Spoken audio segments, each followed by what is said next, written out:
One anonymous text message shattered my perfect life. Your wife isn't going to any marketing conference. You deserve to know the truth.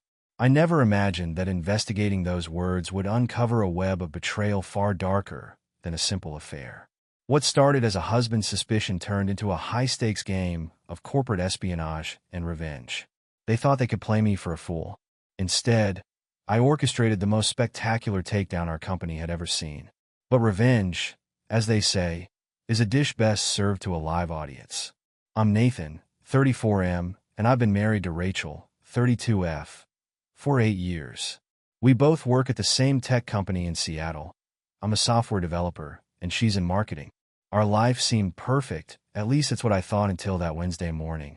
Rachel was getting ready for a week-long marketing conference in San Francisco. I watched her pack from our bedroom doorway, noticing how she meticulously folded her new dresses, ones I'd never seen before. She'd spent an unusual amount of time shopping lately, but I'd brushed it off as normal conference prep. Got everything you need? I asked, sipping my morning coffee. She jumped slightly, as if my voice had startled her. Another red flag I chose to ignore. Yeah, almost done, she replied, carefully placing what looked like new lingerie into her suitcase. Just want to make sure I look professional for all the networking events. I nodded, though something felt off.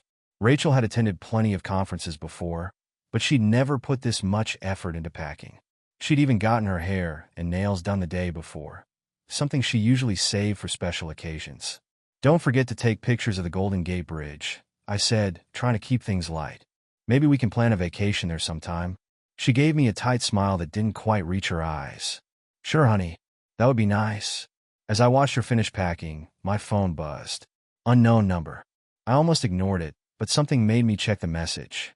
Your wife isn't going to any marketing conference. Check the attendee list for the SF Digital Summit. You deserve to know the truth. My heart started racing. Who would send something like this? I wanted to dismiss it as a prank, but there was this nagging feeling in my gut that wouldn't go away. Hey, Rach.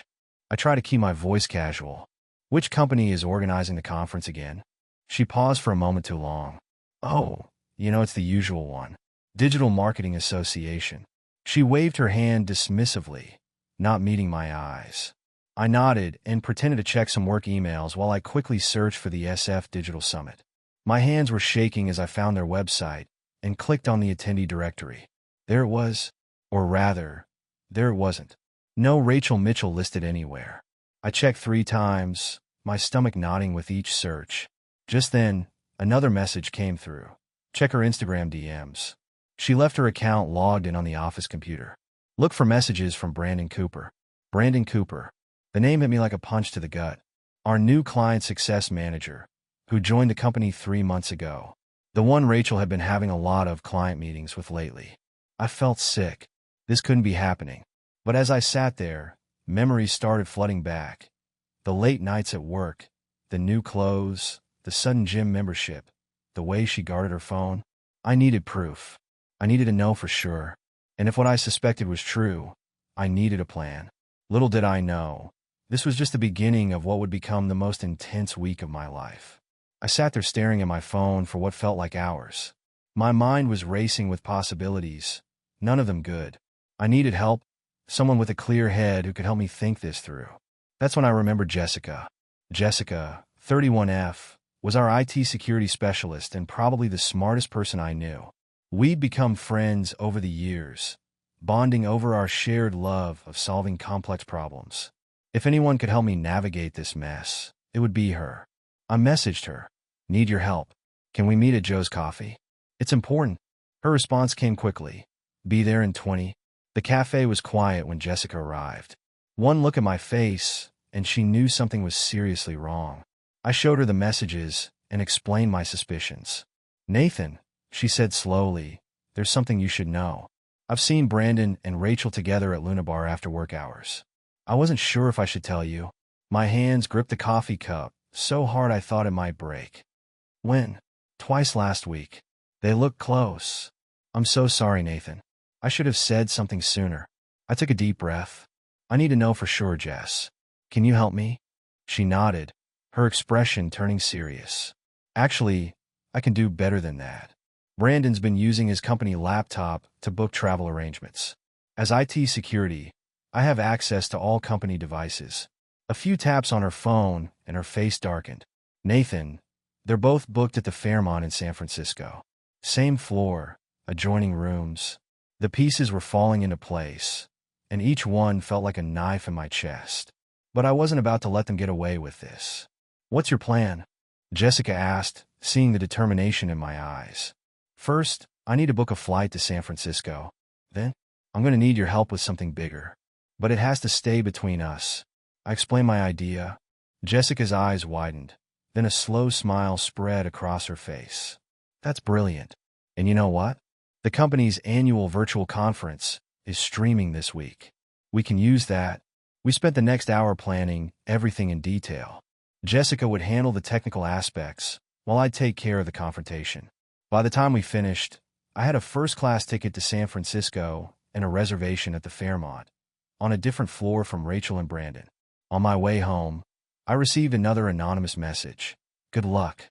Make them regret it." I still don't know who sent those messages, but whoever it was, they did me a favor. Without them, I might have stayed blind to what was happening right under my nose. That night, I kissed Rachel goodbye as she left for her conference. She promised to call me when she landed. I smiled and waved, playing the role of the trusting husband one last time. After she left, I packed my own bag, including something special Jessica had given me, a small device that would help execute our plan. Tomorrow, I would be in San Francisco too, and Rachel's perfect little affair was about to blow up in her face. I should have felt nervous or scared, but all I felt was a cold determination. They wanted to play games? Fine. But they were about to learn that they'd picked the wrong person to deceive. The Fairmont San Francisco is exactly as luxurious as its website suggests. As I checked in around noon, I couldn't help but think about how much of our joint savings Rachel must have spent to stay here. Jessica had already worked her magic. "They're having lunch at the hotel's rooftop restaurant," she texted. "Brandon just used his company card to pay for it." I dropped off my bags in my room on the 9th floor and pulled out the device Jessica had given me, a small tablet loaded with everything we needed. At 2 p.m., Jessica texted again. "They're heading to Fisherman's Wharf." Both phones moving together. Perfect. Time for phase 1. The hotel staff let me into Rachel's room after confirming my identity. The sight of their adjoining rooms made my blood boil. Rachel's suitcase was there, with our honeymoon photo on the bedside table. The irony was almost too much. I set up Jessica's device and waited. At 6 p.m., they returned. Rachel was laughing at something Brandon had said, her hand on his arm. They froze when they saw me. "Nathan?" Rachel's face went pale. "What? What are you doing here? Enjoying the marketing conference?"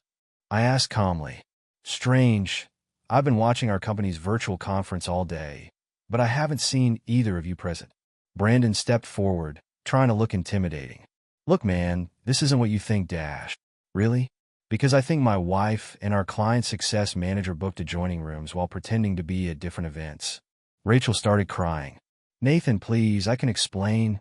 "Save it," I said, standing up. "But before you say anything else, you might want to know that you're both live on the company's conference stream right now." Their heads snapped to the tablet in my hands. Thanks to Jessica's skills, we had hijacked a portion of the virtual conference feed. Everyone at the company, including Brandon's wife, was watching this unfold in real time. "How long?" I asked, my voice steady despite the storm inside me. 3 months, Rachel whispered. "Nathan, I'm so sorry." "Save your apologies," I said. "You'll need them for HR tomorrow." "Both of you?" As if on cue, both their phones started ringing, probably their supervisors. Brandon showed his wife's photo. I walked out, leaving them to deal with the chaos they created. In my room, I texted Jessica, "It's done." Her reply came instantly. "You did great. Check your email. I sent you something interesting from Brandon's laptop." Looks like they were planning to start their own marketing firm, using our client list. I smiled grimly. The night wasn't over yet. Not by a long shot. I spent the next hour going through the emails Jessica had sent me. My hands were shaking, but this time with anger rather than nerves. Rachel and Brandon hadn't just been having an affair. They'd been plotting to steal our company's biggest clients for their new venture. "You need to see this," I texted Jessica, forwarding the most damning emails. They were planning to launch next month. Already sent everything to legal, she replied. The CEO wants to meet with you tomorrow morning. Video call at 9 a.m. I ordered room service and tried to relax, but my phone kept buzzing with messages from coworkers. Word had spread fast. The company's Slack channels were on fire with screenshots from the live stream. I switched off notifications and poured myself a drink from the minibar. Around midnight, someone knocked on my door. It was Brandon. Please, he said, looking desperate. 5 minutes. That's all I'm asking. I should have shut the door in his face. Instead, I let him in. Maybe I wanted to hear what possible excuse he could have. Melissa left me, he said, slumping into a chair. She's taking the kids to her sister's. My life is over. Funny how actions have consequences, I replied, no sympathy in my voice. Was it worth it? He looked up, and suddenly his desperation turned to anger. You think you're so clever with your little tech trick? Rachel never loved you anyway. She was just settling for Dash. I cut him off. Get out. And Brandon? Check your email. The company knows about your little startup plan. Hope you got a good lawyer. After he left, I got another message from an unknown number. Second floor conference room. 30 minutes. Bring your tablet. I knew I should probably ignore it, but curiosity got the better of me. The hotel was quiet as I made my way down. The conference room lights were on, and through the glass doors, I could see someone waiting. It was Melissa, Brandon's wife. I came as soon as I saw the stream, she said as I sat down. Tell me everything you know. And I mean everything. I showed her the emails about their business plan. She wasn't surprised. That explains the mysterious withdrawals from our joint account, she said quietly. They weren't just betraying you and me. They were going to betray everyone. We spent the next hour comparing notes, filling in the gaps in each other's stories. Turned out Brandon had been lying to both of us for months. Meeting Melissa made me realize something. I wasn't alone in this mess. As we were leaving, Rachel appeared in the hallway. She stopped short when she saw us together. Well, she said bitterly, this is cozy. Already moving on, Nathan? Before I could respond, Melissa stepped forward. Unlike some people, we actually have integrity. By the way, Rachel, I just got off the phone with my brother at the Securities and Exchange Commission. He's very interested in your little business plan. Rachel's face went white. She turned and practically ran back to the elevator. I looked at Melissa with newfound respect. Your brother really works for the SEC? She smiled. No, but she doesn't know that. Maybe it was inappropriate, but we both started laughing. Sometimes, that's all you can do in these situations. The next morning hit like a tornado. At exactly 9 a.m., my tablet lit up with a video call from our CEO, David Chen. I straightened my tie, took a deep breath, and accepted the call. Nathan, David's face was grave. I've been up all night dealing with this situation. Tell me you have copies of everything. I nodded. Jessica helped me secure all the evidence. Emails, calendar invites, client lists, everything showing their plans. Good man, David leaned back in his chair. Legal's reviewing it now. But here's where it gets interesting. 3 of our biggest clients called this morning. Apparently, Brandon and Rachel had already approached them about moving their accounts to their new agency. My stomach dropped. This was worse than we thought. They're both suspended pending investigation, David continued. But Nathan, I need you to come back immediately. We need damage control. And you're the only one who knows these client systems inside out. I agreed and booked the next flight back to Seattle. As I was packing, Jessica called. You won't believe what I just found, she said without preamble. Remember that big system crash last month? The one that lost us the Peterson account? It wasn't an accident. I found traces of deliberate code corruption on Brandon's laptop. I sat down hard on the bed. The Peterson account was worth millions. We'd all worked overtime trying to fix that crash, while Rachel had comforted me about losing the client. Now it all made sense. They'd been sabotaging us from the inside. Back in Seattle that afternoon, I walked into chaos. HR had called an emergency all-hands meeting. The office was buzzing with whispers and sideways glances. I kept my head high as I made my way to the conference room. Our HR director, Linda, was direct. By now, you've all seen the live stream from yesterday. What you don't know is the extent of the corporate espionage we've uncovered. This is no longer just about an affair. This is about trust and legal liability. She outlined the situation without naming names, but everyone knew who she meant. By the end of the meeting, it was clear Rachel and Brandon weren't just fired, they were going to be sued. As people filed out, my team stopped by my desk one by one, not to gossip, but to show support. Mark from back-end development brought me coffee. Sarah from QA gave me a quiet, "We got your back." Even the new intern awkwardly patted my shoulder. That's when Rachel appeared at the office door, escorted by security to clear out her desk. Our eyes met across the room. For a moment, I saw something like regret flash across her face. Then she looked away, hastily shoving pictures and personal items into a box. The photos of us together, those she left behind. A week after the San Francisco incident, I found myself sitting in our company's legal department, surrounded by lawyers. Jessica sat next to me, her laptop open to display the evidence she'd gathered. The damages could be in the millions, our lead counsel explained.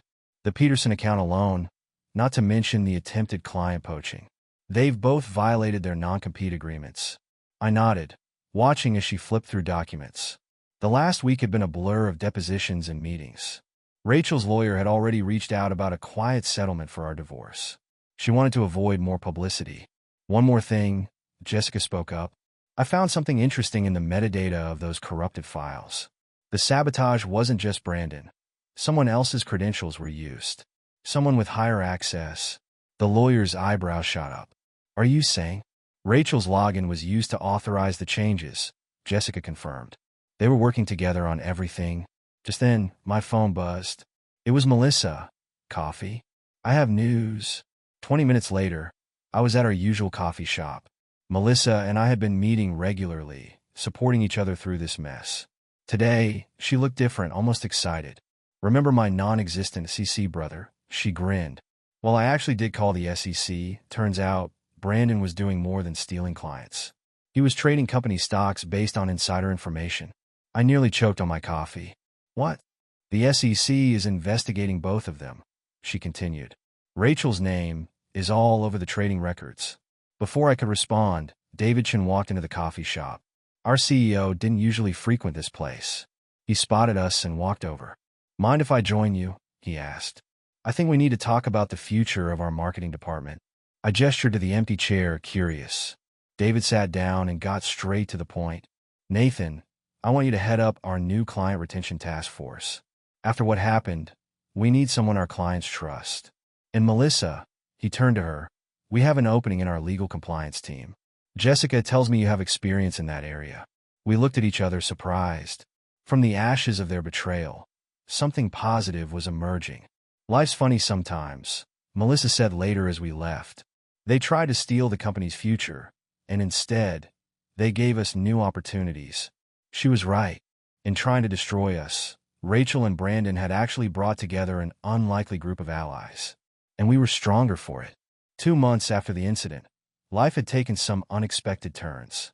My new role as head of client retention was keeping me busy, and I'd managed to not only save our existing accounts, but bring back Peterson. Turns out, when clients hear the full story of corporate espionage and sabotage, they appreciate transparency. Mr. Peterson himself had called me personally to discuss returning, saying he valued integrity above all else. I was reviewing contracts late one evening when Jessica poked her head into my office. The new office, a corner space with actual windows, courtesy of my recent promotion. "You need to see this," she said, placing her tablet on my desk. It was a tech industry news site. The headline made me sit up straight. "Tech startup founders arrested for securities fraud and corporate espionage." "They try to launch their agency anyway," Jessica explained, pulling up more details. "Used a friend as a front, but the SEC was watching their every move. Remember all those suspicious trades we found? That was just the tip of the iceberg." The article included mugshots of both Rachel and Brandon. They looked terrible. Nothing like the confident manipulators who'd thought they could get away with everything. Rachel's designer clothes had been replaced by an orange jumpsuit, her carefully styled hair now limp and unkempt. Brandon's arrogant smirk was gone, replaced by a look of defeated resignation. "There's more," Jessica said, scrolling down. "They didn't just target our company. 3 other firms have come forward with similar stories. They'd been running this scheme for years, even before Rachel and I started working here." My phone buzzed. It was Melissa. Seen the news? Drinks at Murphy's? The whole team wants to celebrate. The team had become our little support group, me, Melissa, Jessica, and a few others who'd helped expose the truth. We'd started having regular Friday gatherings, helping each other heal while rebuilding our professional lives. These people had become more than colleagues. They were true friends who'd stood by me during the darkest time of my life.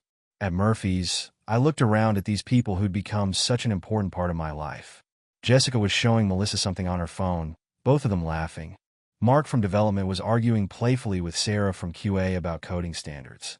Even David Chun had started dropping by occasionally, shedding a CEO persona to just be part of the group. Speech, someone called out. All eyes turned to me. I stood, raising my glass. To karma, I said simply. And to friends who have your back when you need them most. And to new beginnings, Melissa added, giving me a meaningful look that made my heart skip a beat. Later, as we walked to our cars, Melissa hung back to talk to me. The Seattle rain had stopped, leaving the streets glistening under the streetlights. Nathan, I've been thinking, she said, tucking a strand of hair behind her ear. Would you like to grab dinner sometime? Just the two of us. I felt a flutter of surprise. And something else. Something I hadn't felt in a long time. Something I thought Rachel had killed forever. Hope. But before I could answer, my phone rang. It was David Chun.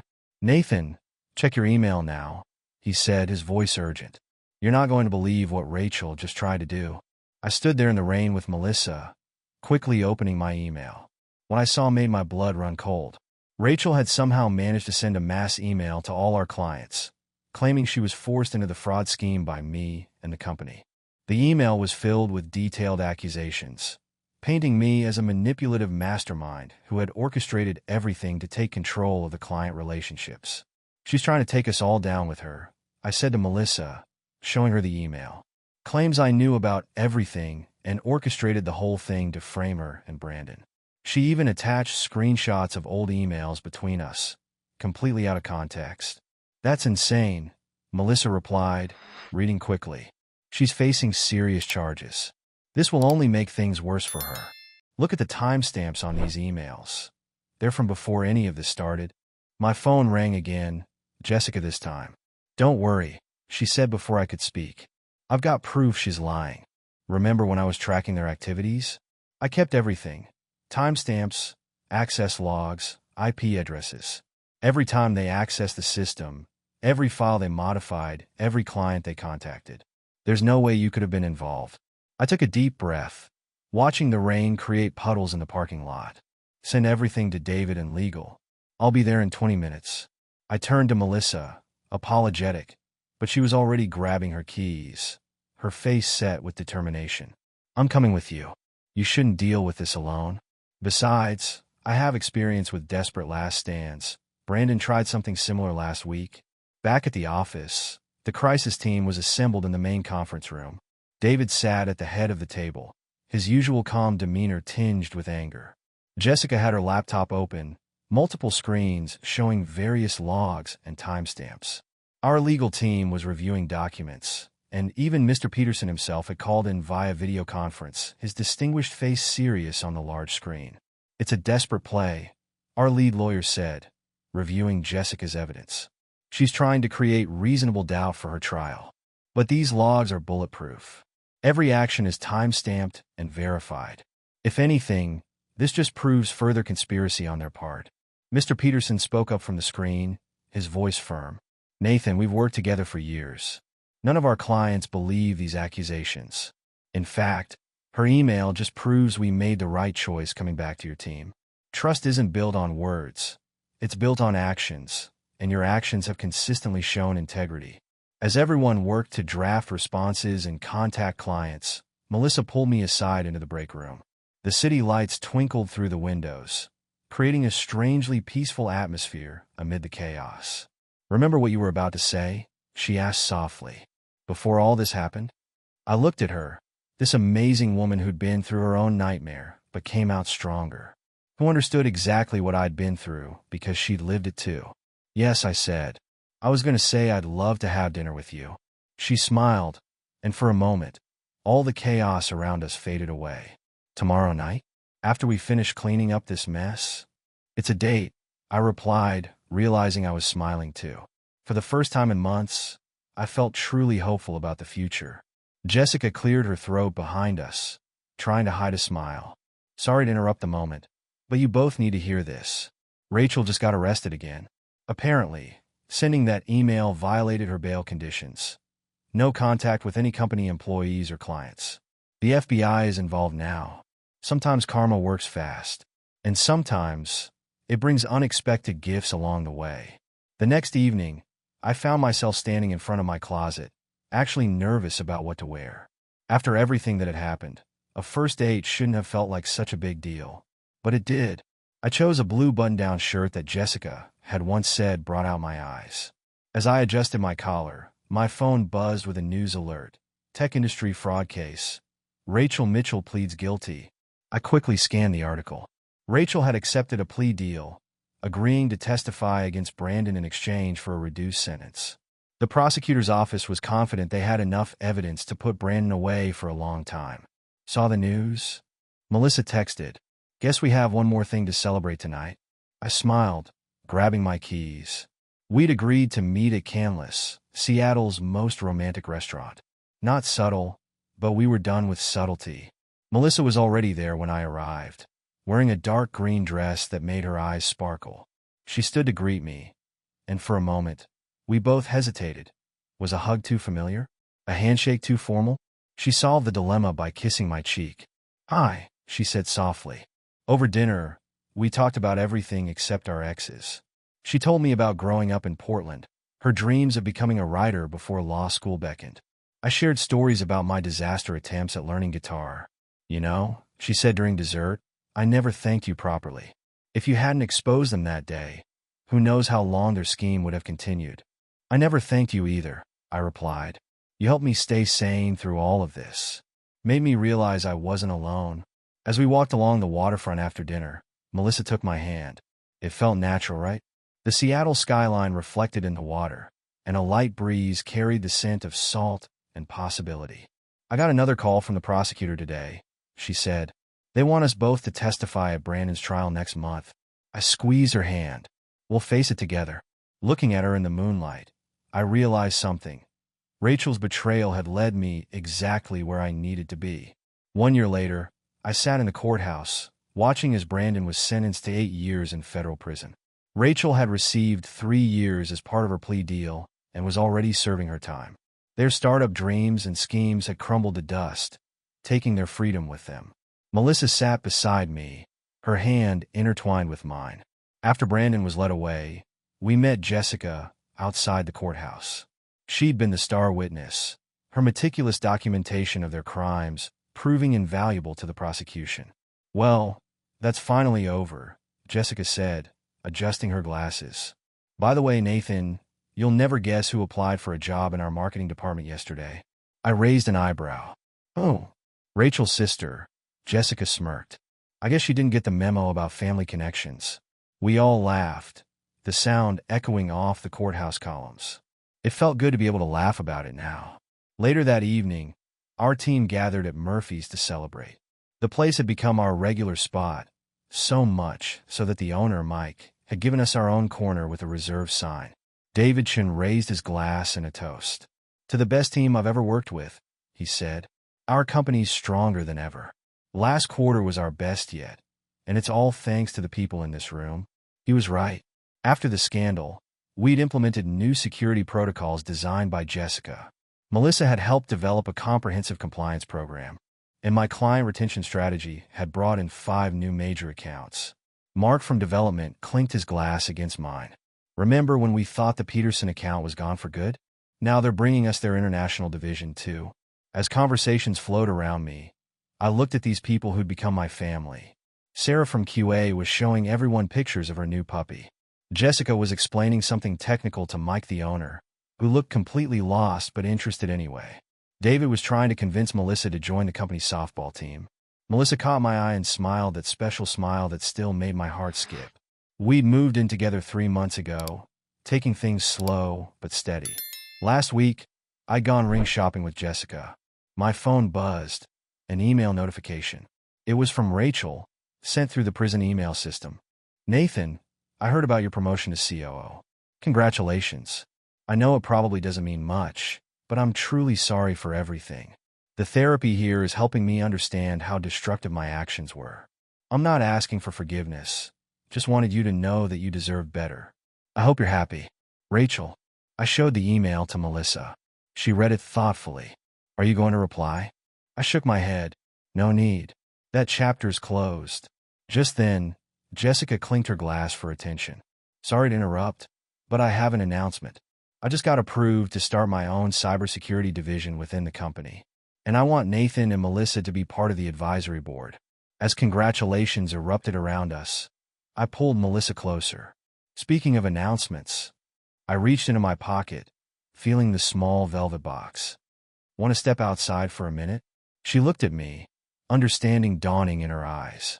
Yes, she whispered, to stepping outside, and to whatever you're about to ask me. Life is a funny way of working out. Sometimes the worst betrayals lead to the best outcomes. Looking back at that day, I received the anonymous text about Rachel.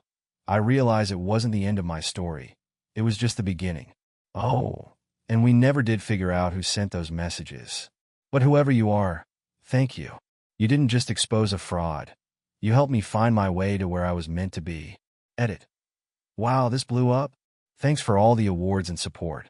And to those asking, yes, Melissa said yes.